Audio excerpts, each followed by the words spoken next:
All right, how's everybody doing? Good. Pretty good. Doing great. All right. Well, if you were on the call yesterday, a lot of people said that the breakout sessions were very good, even though we only did it for 5 minutes. So I thought today I didn't actually have time to prepare for prepare any topic, and I thought it would be a good idea to do it today. And I'll make sure today we do it for 15 minutes. What I forgot to do was before you do the breakout, there's actually an icon there, gear icon that you have to click. I wish it was easier, but you actually have to click there and change it manually. So which means I'm assuming you have to do it every time. So I'll make sure it's done correctly. So for those of you who are joining for the first time, have never been on these calls, my name is Amir Khan. I am obviously a member of the community.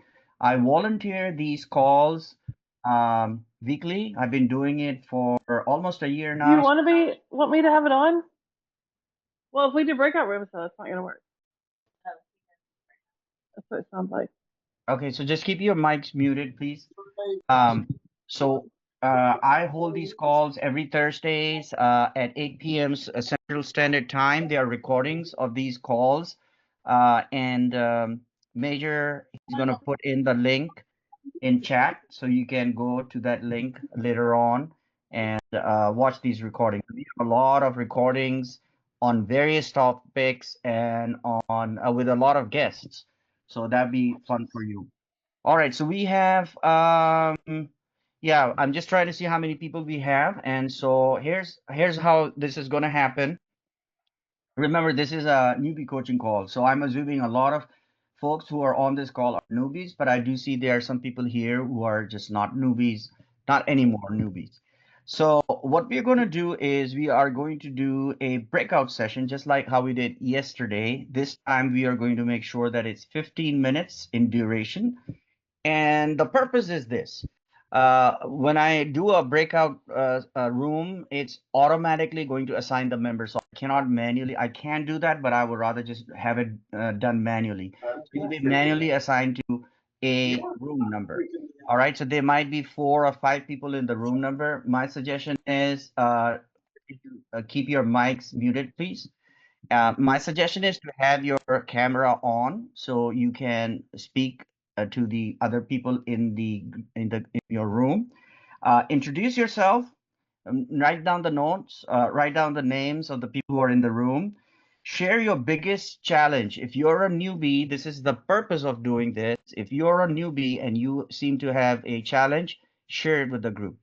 All right. And then second, share your biggest win this week. So whether you're a newbie or you've been around in the program for a while, share with everyone what was your biggest. And then also what I would like you to do is choose a spokesperson for your room. So when the breakout session stops, you'll come back to the main room, and then I'll call on the spokesperson for your room, and they can share which was the biggest challenge in your group and which was the biggest win. So we're not doing biggest challenge for everybody in the room. What everybody will share their biggest challenges. So as a spokesperson between yourself and your spokesperson, decide which you feel is something worth discussing. One more time, we are not doing everybody's biggest challenge, but we are choosing a challenge that might be common in your room, and that's something that'll be useful for us to discuss. Similarly, if you have a win, which is substantial to discuss, choose the best win, and we'll discuss that as a group. So I'm going to say all of these things one more time. I'm going to do a breakout session. There'll be about 4 or 5 people in a session or less. Introduce yourself to everyone and then share your biggest challenge in the slow flip program. Share your biggest win. Choose a spokesperson. All right. So you'll have 15 minutes, and I am doing this right now. And don't worry about it. We're all learning. Are you fairly new to the group? This is my first attendance with the newbie group. Yeah, I joined in 2023. hung around for a little bit, and then I fell off. You know, life challenges, and then also just just fear of something. I don't know what it is. Fear of success, I guess. And I just got back involved once again. Um, okay, so apparently that's Amir's assistant taking notes, I guess. Um, Okay. so I mean, I guess for me, like as far as the directions that we were given, he talked about our biggest win, right, and our losses, I guess, or Right. Our biggest challenge and our biggest win right. is what he kind of wants us to address. So it sounds like you've just really struggled with, a fear maybe of unknown. And I'll tell you a little bit about myself briefly. I'm Felicia. I did join in October. Mm-hmm. Did a lot of studying for about 4 months, and just really one of my challenges and uh, still is a challenge was the whole business structure thing. So when I got in, everybody seemed to be doing contract for deed, and now many people are switching over to land trust, and I still struggle with all that. But I said all that to say, after 4 months, I began to get mad at myself, and I said, you know what? I didn't get in here necessarily in this group network to learn business structure. I got into to buy homes and to try to create a better future financially for myself. So I just purchased my first home, my first slow flip, at the end of last month, February, and it was tenant occupied. Mm-hmm. So I gave a 30-day notice, and she's supposed to be vacating this coming next Monday. So I've got my fingers crossed that that's actually going to have to happen, and I won't have to do an eviction. So I'm still kind of new myself, but like I said, I just became angry at myself and said, you know what, just get a freaking house, Mm-hmm. you know. So I don't know if that helps you. You just kind of have to at some point decide, I've done the learning that I can do, and now Mm-hmm. it's time to take a leap, especially if you reach the point. Well, you're never going to learn it all, and that's what they say. But if you feel fairly confident that you've reviewed all the material and the videos in school, and it's just a fear thing, you almost just get to the point where you have to pull the trigger, and don't keep procrastinating, because then you'll find yourself several months from now backing back out again, and I don't think you want to do that this time. Right. And I think for me, like my biggest so I've taken big leaps. Like I spent 30,000 in a in a class that I had taken, seminars type things for like deed houses, like and so I was never afraid to like leap into something, and even though I never did anything with the tax liens and deeds, I mean I guess I spent 30,000 for the education, both good and bad, right? Uh-huh. And that's how I learned about Scott Jelinek and in that part, and one of the people who were uh doing just talking about his peers mentioned Scott, and I looked into it, and I loved everything about it. We started watching tons of videos, Mhm. um, and I I I was all about it, and I still am.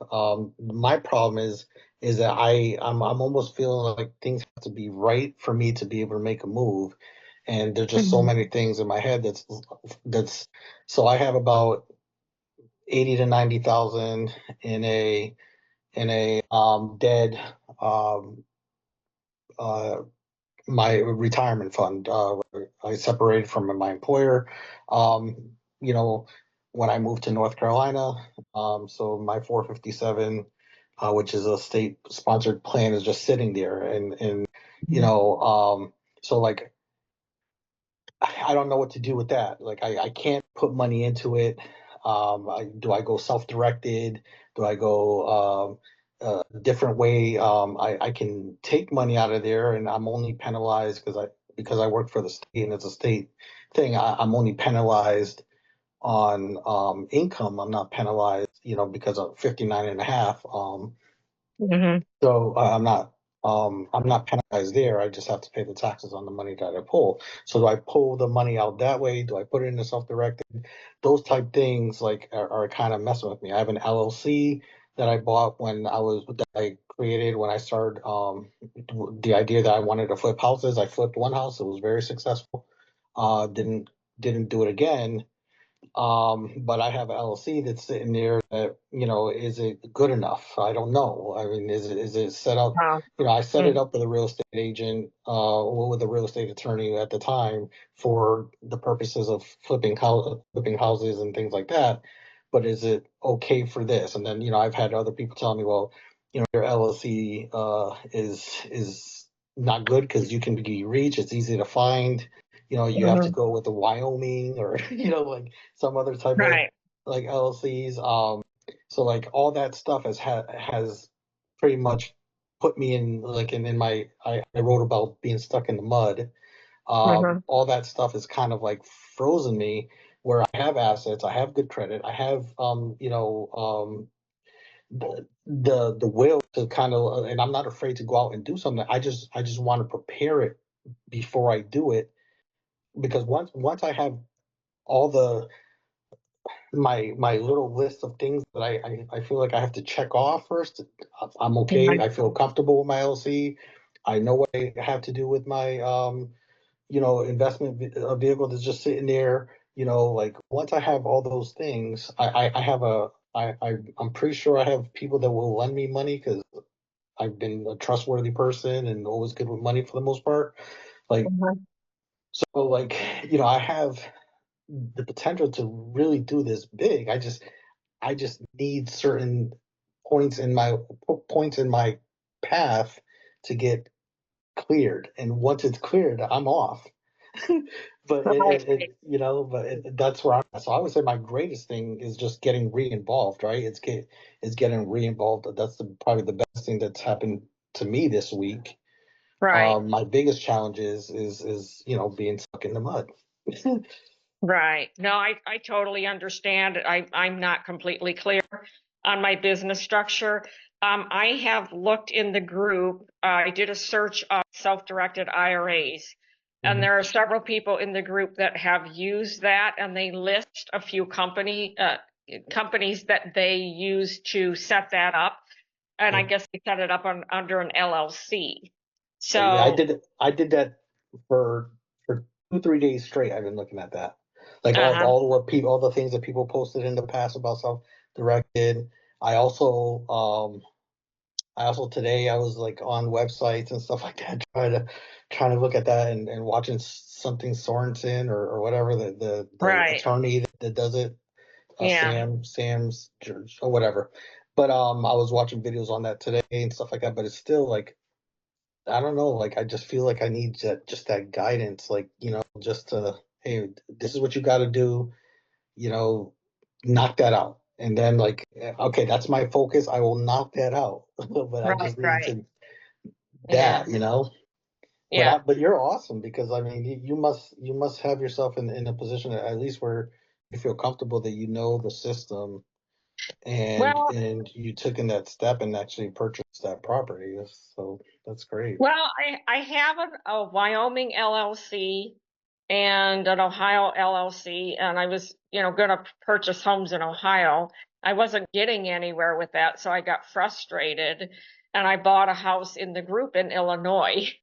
Mhm. So now I need to get that another LLC for Illinois.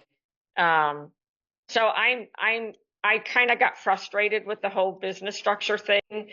I'm not going to ignore it. But for now, my main objective is I just needed to get started. I may use Anderson Advisors. to help me with my business structure and see if they can use the existing LLCs that I have. And I plan to do that soon. But my main focus at the moment is getting the tenant that's in there out, and she's supposed to move out on Monday. She wasn't interested in contract for deed. She was initially, but she didn't feel like she could afford to be a homeowner. So she should be leaving on Monday, and then I'll put it out to the group to get it filled, because I'm nervous about leaving a house sit empty for too long. So, but that's kind of where I'm at, just getting that filled. And then I'm going to be seriously visiting this whole business structure, probably with Anderson Advisors. Just after thinking about it, I don't want to purchase 2 and 3 and 4 houses and then have to redo things. So that's kind of my plan. So that's kind of a win for me that I've made the decision, to work with them just to get this thing right. And the other one for me, of course, will be if my tenant actually leaves. She says she has a moving truck ready this weekend, and I have contacted one of the fillers and boots on the grounds to go and collect the keys and put a lockbox on and change the lock and all of that good stuff. So hopefully I'll be moving forward. It's been a little frustrating, just and nerve-wracking. I'm wondering if I would have to actually file an eviction. So hopefully it looks like at least it's not going to come to that. Right. So. And like, are you one that had to did you already have like your funds ready to go for this, or did you have to like try to get like help and be creative with I actually program? purchased this house outright. Looks like I'm a little older than you, so I've been, saving my money and trying to get myself retired. Okay, can you hear me? Yes. That's All right, so we should be back, but now, hope that was fun. All right, so room number 1, who was in room number 1? Who was the spokesperson? Oops. Or anybody can volunteer within that How do room. we know what number we were? On the top, they should show you room number. It did not show you room number? I didn't see it. Didn't notice. Yeah. Oh, that's so weird. I Yeah, Major did. was with us. saying It was there. it was there. That's why I said I can't go back and do anything afterwards. So you have to look up. Doesn't matter. You probably know who you were with. So, does anybody know who was in group 1 or room 1? No one? All right, then we'll start with Tammy. Tammy, you know for sure you were in 2, right? Room 2. So you know who were with you. So would you like to unmute yourself and tell me in your room Yes. who We had? had Yes, Gina go ahead. and Dennis Parker, Zach, Liz Lehman, and Generva Corso. Okay, perfect. And would you like to just mention who had a biggest challenge or something that was discussed that you think is important for us to just chat about? We're just trying to keep this casual, so no worries. Yeah. Well, Liz and I have just joined in the past 2 weeks, so we're brand new to All right, well, everything. welcome. That's Thank why you. we're doing this, so we can welcome you personally, so you can put, names with the faces and chat with people. Yeah, and Dennis made a good analogy mentioning it's like drinking from a fire hose, absorbing all the information. I don't think we, as a group, we got into introductions and didn't really get into specific challenges. But one thing that was discussed toward the end of our 15 minutes was coming up with private money lenders. Some of the other folks were discussing that. I'm not even to that point yet. I'm still waiting to have my next video unlocked so I can watch it tomorrow. So Tammy, that's actually a very good point. So and I was in some rooms, I was moving around, and I thought that was very interesting. Some other comments were people are getting worried about something that's coming up, and just like private money lender, yes, that will definitely come up. But if you're not done with the training yet, you haven't finished the modules yet, you still don't know the whole picture. So that's a very, very good point. I would just focus on completing the modules. There's nothing wrong with attending these meetings, talking to people, and listening to what their challenges are. But the first thing you want to really focus on, finish the training. And by the way, also, if you don't finish the training and you're focused on buying your first property, well, guess what? You might have missed something that is part of the module that you're supposed to know, and you skipped it, and now you're trying to buy, and that may not be in your best interest. So yes, you're absolutely right. I would not worry about private money lending at this point. But thank you so much. Any win in your room? Somebody mentioned anything that was a big win? Go ahead, folks. There were some folks that have closed on their SlowFlip properties. If they want to, Okay. I can share, Amir. Yes, go ahead. But I wanted to just comment on what she said about waiting for her SlowFlips to get unlocked, because I know some of them are locked on purpose. Not SlowFlips, but the school. The modules. The courses are locked on purpose until we complete what we're supposed to. Then we request to have the others unlocked. Is that correct? That is correct. Yeah. So it might be that. Send us an email and we'll get them unlocked for you. Okay. Yeah. I see an onion here every time I'm here. How are you? I'm good. You shopping for the home? Looks very healthy. Is someone not muted? Yeah, someone not muted. Okay. So, Sorry. but you did hear that part, right? Just send. What's the email, Major? Is it support at? Yeah, support@uglyscott.com. uglyscott.com. You can put it in the chat. So if somebody wants to unlock a module that they're at and they would like to do it, just send an email. All right, thank you so much. All right, room number 2. Okay, doesn't if you don't know the room number, that's fine. Greg, whichever room you were in, do you know who were with you?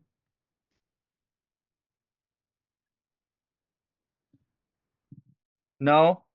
Okay, who knows who were other members in the room with them? Heatherly, you were in. Yeah, I had a great room. It was Kevin, Craig. I'm looking at everyone. Major was in there. Okay. And where is, let me see. Okay. Ethan. Oh, there Ethan is. Okay. I'm like, I don't see Ethan. Okay. So our biggest thing in our group was, we kept thinking about structure, like the struggle of getting the foundational structure in place between LLCs and land trusts and holding companies and all of that versus just going for it and buying properties and just being that it's very like stuck in that way. I think that was the overall feeling in our group. But then I will say one good win was Kevin mentioned that he's going, he's newer too, and he's going quite well through all of his, the series and videos and everything and making progress there. So everyone's very excited and wants to get started. So I was in the room and I was listening to you respond to the question about, the LLC and all that, and you had a very good response, but see, everybody is different. You're already a very experienced real estate investor who is currently has an asset portfolio, right, in different categories. So you have different concerns, right? I mean, obviously, if you set up something now, you have completely different concerns compared to someone who has done some real estate deals and they're just entering into this. For them, it should be rather simple, in my opinion. It shouldn't be that complicated. The easiest thing and the best thing that everybody is saying is just set up an LLC, and just buy the property in the LLC. Now, that's what I've done. The biggest challenge I had, which I had to kind of overcome, was, well, I'm in Texas. Should I have a Texas LLC or should I have a LLC in the state I'm going to buy? Well, the problem is I was going to buy in different states and counties, and so I'm not going to have multiple LLC. That's not my plan. So I did set up a LLC. I followed the LLC setup company that Prime is what is recommended in the program. They're good in setting things up for you. However, instead of just one thing, they have like a package thing, and it's like you do one thing and you have to do another thing, and then suddenly you're just buying a lot of things. So the way they had it set up was every time I buy a property in a state, I would have to set up a new LLC. And I was like, that I'm not going to do that. It's not an issue of just the cost. Think about it in terms of accounting. We're talking about a really complex accounting because, I mean, my CPA is just going to go crazy. So I just decided I have a Wyoming LLC. I'm in Texas and I'm buying everywhere. The one other challenge that I faced was when I went to my bank, which I've been banking with for many years in Texas, to set up a bank account. That was a problem because my LLC was in Wyoming. So they were asking for, special permission from the Secretary of State in Texas that I'm a non-resident LLC and blah, blah, blah. So I said, you know what? I simply went to Relay and I just uploaded my documents and it's just working fine. So I guess what I'm trying to say is, at least for me, I just want to simplify things. I don't want to complicate things. And, just like it was mentioned before, yes, when you have a portfolio, you have 30, 40 properties and you have that problem, sure, at that point, you can make some changes if you want to. But when you're just starting out, I would just because let me tell you, I don't know, Heatherly, if you had the same problem, and I think you and I chatted a little bit. I also come with a lot of real estate experience, both on a residential and commercial side. For me, the first deal was nerve-wracking. I didn't think it would be, but it was. And after the first one, everything became just really, really simple and easy. So really just focus on the first deal after you complete the training. So if you're not done with it, don't worry about that. Complete the training, and once you're in the market, then really just focus on that one deal. Simple structure, one deal. LLC is it works, and then one deal. If you just overcomplicate it, or anything can be complicated. So, thank you so much. All right, next room. Since people now, I think from this learning experience, I learned something. Now, when I log in, I could actually see the room numbers. I guess now my learning is next time when I go in the rooms, I'll say, hey, guess what, guys? You're room number 2. So that way everybody will know if we're room number 2. Okay. All right. So room number 3, in case anybody remembers their room number. Okay, we were in 3. Okay, cool. Yeah. Are you V? Okay. Is it just V Yeah. or is that okay? Well, my name is Bernetta, but I just go with B because people always kind of mispronounce it and whatever. I just figured it's easier. Okay. So in our room we had JoJo, we had Bob Moorhead, and we had Mary Bright. And the biggest challenge was the same thing that we just talked about, was finding a private lender. So since we've already addressed that, the other problem was just worries about unexpected expenses, like jumping in and then having some unexpected expenses coming up. So that's kind of what was holding somebody back in the group. And then as far as the biggest win, Mary closed on her first slow flip. I don't know if it was this week, but it was this month. So she closed on her first one, and she's looking to close on her second pretty soon. So. Okay, thank you. That was awesome. So first, the concern about the private money lending, yes, that is a biggest concern, not just this Freedom Accelerator program. Any real estate investor has that challenge.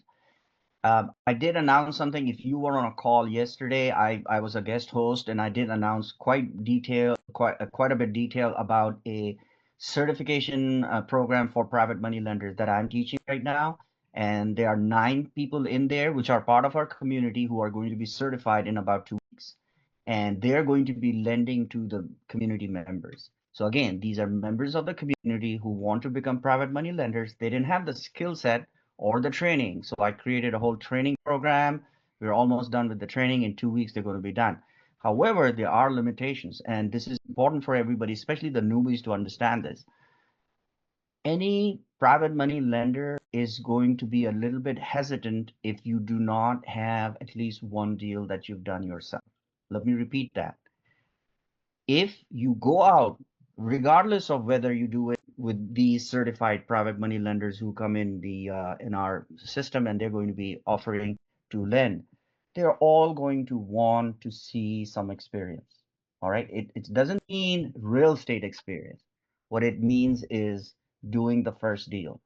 What that means is this: if you do not have the funds to do the first deal and you're relying on private money lenders to do that for you might get lucky, and many of our community members have done that. So I'm not saying that's not possible. I'm just saying that at least in this case, when these certified private money lenders come on, most of them will have a minimum requirement, and that I know for sure is going to be you must have done at least one deal. And there are many reasons for that, so I'm not going to go into that, but that's that. So in other words, uh, yesterday's call, I was there were a couple of comments that were on school that people are exploring other lending options. And what that means is things like a HELOC. And again, those are not permanent solutions or permanent funding solutions, but they are at least a solution for your first slow flip if you don't have the money for your first slow flip. Do you see what I'm saying? So at least you have that in the bag. Then now, private money lenders will come and, are willing to talk to you. And plus, I can tell you, I was in the same space when I first started. I didn't have any private money lenders. And the first deal I self-funded. After the first deal, everything changed because the way I spoke to private money lender completely changed because I know what I was talking about, and I knew the whole process. So hopefully that answers that. And there was something else you mentioned, V. There was what was the other thing about after private money lending? Oh, yeah, it was the fear of having unexpected expenses come up and kind of derail the whole thing for your first one, like just having Okay, that bad experience of some unexpected expense come up. that's an excellent question. So again, if you were on yesterday's call, the recording would be up soon. We had Mike Grizzle, who is a veteran insurance agent and very trustworthy guy. He's done all my insurance, and he's done insurance for a lot of people in our community. He has a lot of experience. The summary of the whole call was this: especially if you're a newbie and this is your first deal, you definitely want to buy a property that is in much better condition. Again, that word much better simply means that there is no obvious problem with it. Um, so let me explain the idea of a buy box if you guys don't know what a buy box is. So when I go out and when I look for a property and I buy a property, I have my own buy box, which simply means my criteria. And I share with you what it is. And what that does is it just makes the process easy for you, from the seller's point of view and from the point of view of for you to look for properties. I do not buy a home under anything less than 2 bedroom, 1 bath. So the smallest one I buy is a 2 bedroom house. I do not buy duplexes or bigger. So in other words, I'm focusing on single family homes. I do not buy a home that has an obvious roof leak or has an extremely bad looking roof. Doesn't matter, if it's bad, I'm not touching it. I don't buy homes with a foundation issue. Obvious issues, obviously important. I don't buy homes that have mechanicals missing, which includes a furnace and a water heater. I might make slight exemptions, and I explain to you in a moment. I don't buy homes that have a missing breaker box, right? So that's that, and yeah, those are the big things. Now, what that means is that I have to look at a lot more properties. Do you see that? So a lot of properties come in the market in the price point I'm looking for. And by the way, I don't buy anything above 30,000 at all. Not a single property. I have 11 right now. Not a single property was bought above 30,000. Every single property, other than one, have been funded by a private money lender. And I bought them below market in that sense that there's always 30% equity in the property. Okay, without going through more details on that, let's go to the next group. Who was in the next group or room number 4? It was Felicia and Ricardo. Okay.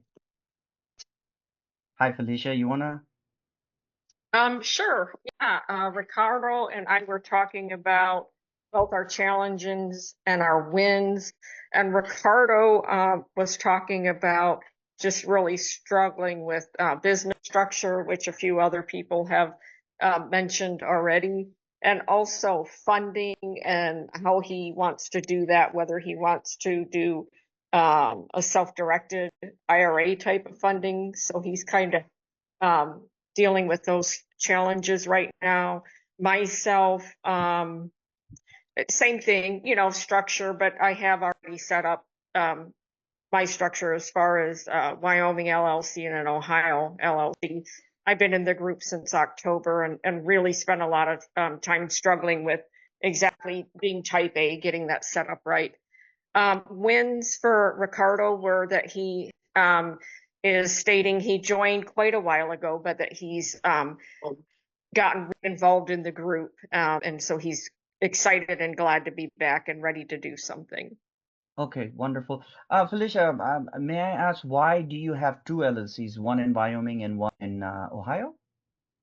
Yeah, my Wyoming LLC is my holding LLC, and my Ohio is a subsidiary. Sorry, I really. Mhm. Yes, thank you.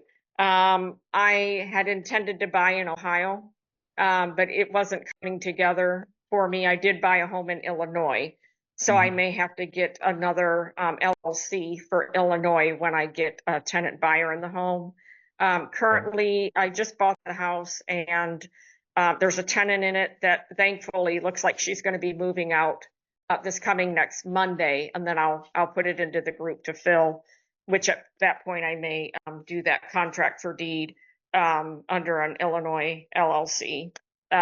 And if not, there's time to do a quick claim and possibly change that that way. So some people don't feel like it's necessary, but it's if you're doing business, they say it's best to have one in there, but that's debatable, I guess. Right, right. So, interesting thing you mentioned, even though you had set up your LLC in Ohio, as you know, there's a lot more properties available in Illinois at the moment in the price point and sometimes in the kind of condition you're looking for. So that's the other challenge. See, you prepare yourself and you got everything set up, and then you're trying to find properties. And by the way, it's interesting. Even though Ohio is a big state, you know, the cities that we do actively buy includes Toledo, but not Cleveland. Apparently, there are some issues and problems with Cleveland, even though there's plenty of inventory in Cleveland. But I even looked at it, and there were some red flags. I forgot what it was, but you want to stay away from Cleveland. Same thing, talking about really, really good properties that are available right now, and I think everybody knows this already, right? Is that Detroit, Michigan has plenty of properties. However, However, you have a lot of neighborhoods where the entire neighborhood is boarded. So you have one home, looks fine, but then the entire neighborhood is boarded. And remember that is what Scott teaches. Never buy in a neighborhood like that, right? You're buying a home, but then everything else is boarded. That's number one.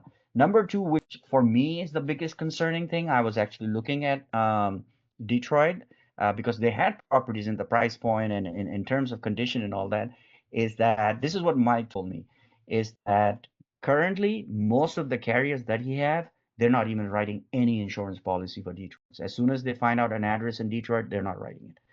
Again, we did talk about quite a bit. It was a 2 hour, was an hour with Mike. He said that if he cannot help you, there will be some insurance carrier who will actually write it for you. The problem is it's going to end up being a lot more expensive, right? That's the only concern. It's on that side. All right. So the Can I ask a new quick question yes, go regarding ahead. Go ahead. structure? So, in terms of eviction wise, are there any benefits of having a local LLC? Let's say I'm creating a one in Wyoming and purchasing in Illinois and Missouri, and I have to do an eviction at one point.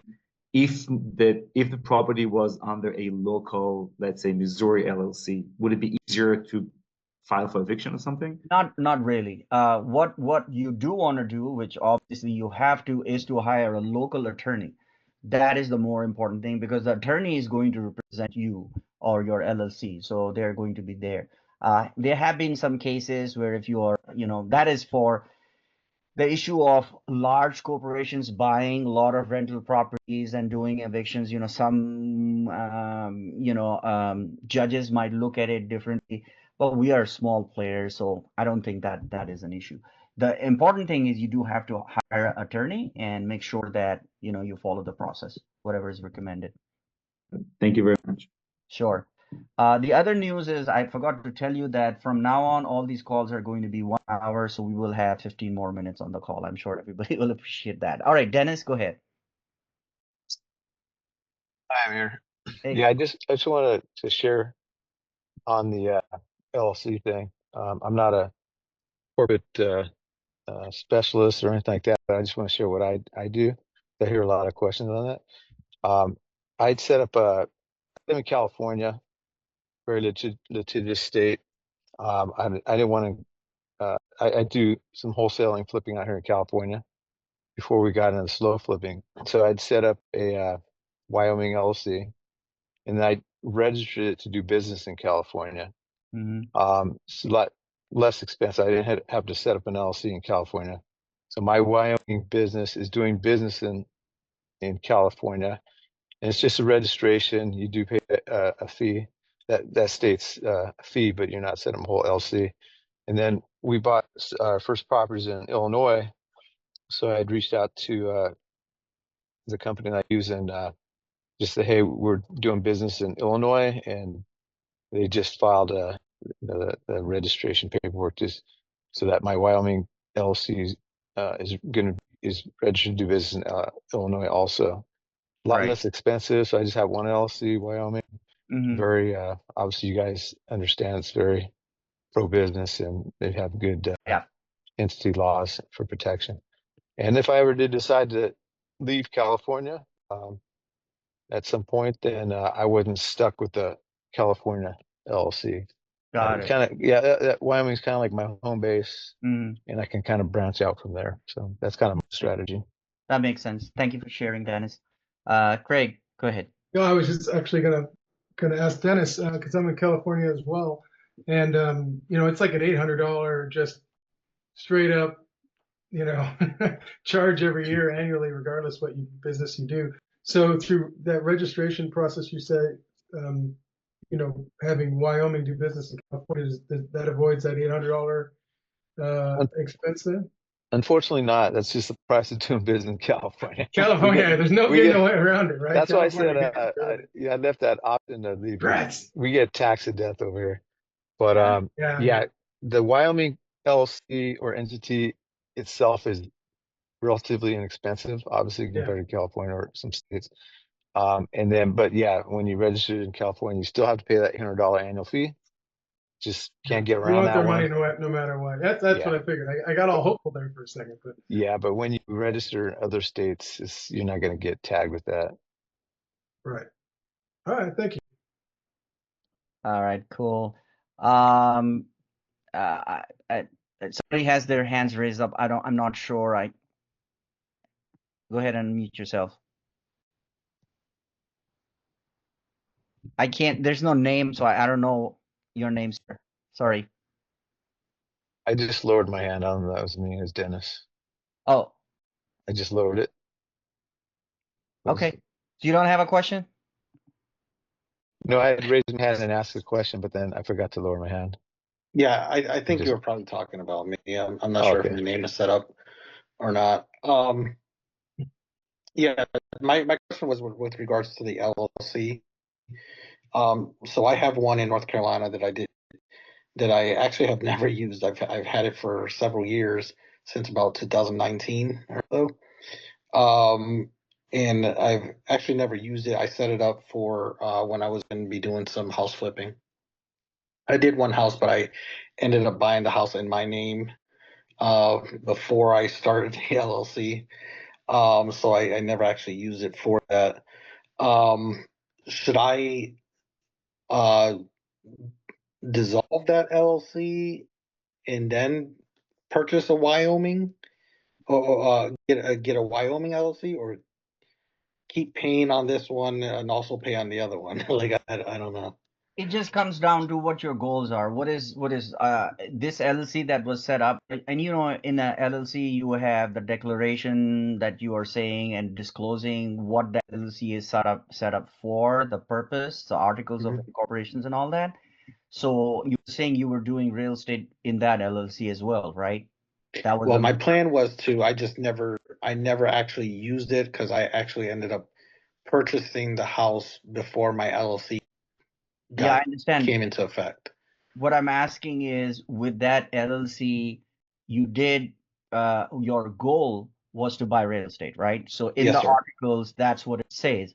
So usually that is the reason why people don't use their old LLCs, because when they were doing another business using an old LLC, the articles of incorporation and things that are mentioned in the LLC may not reflect what you're doing now. Do you see what I'm saying? And that's the reason for not to use that, because otherwise, if you get into a lawsuit or some, again, I'm not an attorney, but my understanding is that's the purpose why you would not use a old LLC where you're not even sure what the articles say or they're not aligned with what you're doing now. Does that make sense? So if you Yes. feel, I would just go and read those, or pay an attorney for maybe $50. They can just tell you, yeah, what you're trying to do now and what it was set up for. You can use it. I mean, why pay extra when you already have an LLC? In my opinion, again, I'm not an attorney, but Yeah, I mean, it was just the, like I was mentioning in the meeting, I think you stepped in around that time, is just, people saying, well, I shouldn't use this LLC because it's easy to find my name, just looking it up in North Carolina, yeah. and your address and all that stuff, where I'm more protected if I go the Wyoming route. Well, so that's a whole new discussion. Again, I don't want to go into that, but Scott has talked about it many, many times. So I would just watch those the meetings, and they go into much more details, and they're much better. That you'll get much better information on that. But I can just tell you one thing: if somebody wants to find you in this day and age, it doesn't matter if you have an LLC or anything set up. The only way I understand is, you have LLCs and then you have trust and all that kind of stuff. Otherwise, somebody really wants to find you, they'll find you. So Yeah, and I know Scott always mentions that he uses his LLC from Virginia, like yeah. he doesn't, so. And he talks about his friends who've been in real estate for like 40 plus years and they just buy in their own name. They don't even have an LLC. So obviously, it comes down to your personal, risk factor. What is the, risk you're willing to take, what you are just careful about. It really has to do with assets. If you have a lot of assets, you're obviously going to be more protective about it. All right. Well, yes, Major, go ahead. Yeah, so on the same topic, I was going to mention this. You were in our breakout for a moment, and somebody was talking about funding and the LLC and business funding. So before he just discredits that old LLC, it's a seasoned LLC, which may be available for seasoned lending. That's a very good point. But at the same time, Scott did a video about how he's cautious about business funding because it could set you up for failure if you don't pay those off within 12 months or 18 months. And then I was going to mention that if you guys need more help with raising capital and talking to potential lenders too, beyond what Scott's mentioned, Amir is also got training he's been doing to help people. So yeah, two things there. Talk to Amir first about private lending and business funding. He'll give you a hand with that. Yeah, business funding. I also own a music school, and I've taken business funding. They're basically credit lines and credit cards, 0% financing. But at the end, they're all loans. They're not private money lending, which is ideally what Scott teaches, and ideally that's what you want. Because once you get that, that is the best kind of funding, and that's what you really, really want. Okay, any other kind of funding, it's they can change the terms, they can do this, they can do that, so anything can happen. So I really follow Scott's advice on getting funding through private sources, and that's what the goal should be. All right, guys, since there are no more questions, thank you so much for joining. and we'll get better at the breakout thing. But I feel and I hope this is useful. It's interactive. It allows you to talk to other people. I know you get to talk to other people also on school, but this is one way of doing it more directly, and we'll get better at that. All right, guys, we'll see you all next week. Take care. Thank you. Bye. You're Thanks. welcome.